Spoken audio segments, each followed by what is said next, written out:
Welcome to #you. ఈరోజు ప్రభుత్వం ఏదైతే 3.20 కోట్లతో బడ్జెట్ ప్రవేశపెడుతుందో బట్టి విక్రమార్క ఆధీనంలో, సో దానికి సంబంధించి ప్రస్తుతం అంతా బడ్జెట్ సమక్షంగా పెడుతున్నారు. తెలంగాణ ప్రభుత్వం కూడా బాగా పనిచేస్తుందని చెప్పేసి పరిస్థితి. సరే, కాకపోతే మనకు ఒక వింత పరిస్థితి ఏంటంటే ఒక పురోహితను మనతో ఉన్నారు. సో ఇతనికి పెన్షన్ రావట్లేదని చెప్పేసి గత కొద్ది రోజులుగా చెప్తున్న పరిస్థితి. ఈయన ఏదైతే ప్రభుత్వాన్ని కూడా అర్జీ పెట్టుకున్నారో అలాగే అప్లై కూడా చేసుకున్నారు, ఇప్పటివరకు కూడా ఏం లేదు. సో మాట్లాడదాం మనము, అసలు ఎందుకు రావట్లేదు ఏంటి పరిస్థితి. సో మీ పేరేం పేరు? సుబ్రహ్మణ్యం. ఏంది మీ సమస్య ఏంటి? పింఛన్ రావట్లేదు సార్, రేషన్ కార్డు రావట్లేదు. తిరిగిన ఇప్పుడు కేసీఆర్ ఉన్నప్పుడు కూడా నేను మున్సిపల్ ఆఫీస్ చుట్టూ తిరిగాను. ఆ మాట చెప్తున్నారు కానీ ఇవ్వట్లేదు. తర్వాత రేవంత్ రెడ్డి వచ్చాక కూడా అప్లికేషన్ పెట్టుకున్నాం, ఇంకా రాలేదు.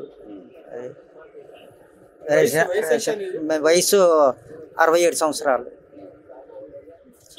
రేషన్ ఏం అడగాలనుకుంటారు మీరు ప్రభుత్వాన్ని? పింఛనే అడుగుతామంట, పింఛను రేషన్ కార్డు. ఇప్పుడు ఎక్కడ అప్లై చేసుకోరు మీరు? గతంలో సరూర్ మున్సిపల్ ఆఫీస్లో చేసుకున్నాం కేసీఆర్ ఉన్నప్పుడు. తర్వాత రేవంత్ రెడ్డి వచ్చాక కూడా మున్సిపల్ వార్డులో మున్సూరాబాద్ డివిజన్లో ప్రజాపాలనలో కూడా పెట్టుకున్నాం. అంటే ఇక్కడ ఏమైనా లోకల్ లీడర్ని కలిసే ప్రయత్నం ఏం చేయలేదా? ఎవరు తెలియలేదండి నాకు ఎవరు. సో మీరు ముఖ్యంగా మీరు ఏం చెప్పాలనుకుంటారు, ప్రభుత్వాన్ని ఏం అడగాలనుకుంటారు చెప్పండి. ఏం అడుగుతామంటే, ఇప్పుడు నాకు ఫ్యామిలీ ట్రైన్ లేదు, నేను ఒక్కడే. మరి నాకు రేషన్ కార్డును పింఛన్ ఇస్తే సరిపోతుంది. నాకు ఇంకేం అవసరం, ఒక్క మనిషినే నేను.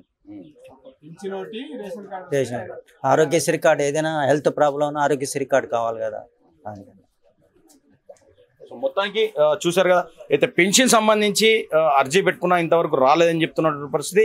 మొత్తానికి ఏదైతే ప్రభుత్వం 6 గ్యారంటీలు కానీ ఇవన్నీ ఏదైతే జరుపుతున్నాయో సో అవన్నీ బాగానే ఉన్నాయి. బట్ కొంతమందికి ఎక్కడెక్కడైతే కొందరు ఇబ్బంది పడుతున్నారో సో వాళ్ళకు కూడా సాయం చేయాలని చెప్పేసి #యూ కోరుకుంటున్న పరిస్థితి. వీడియో భూపాల్తో వెంకట్.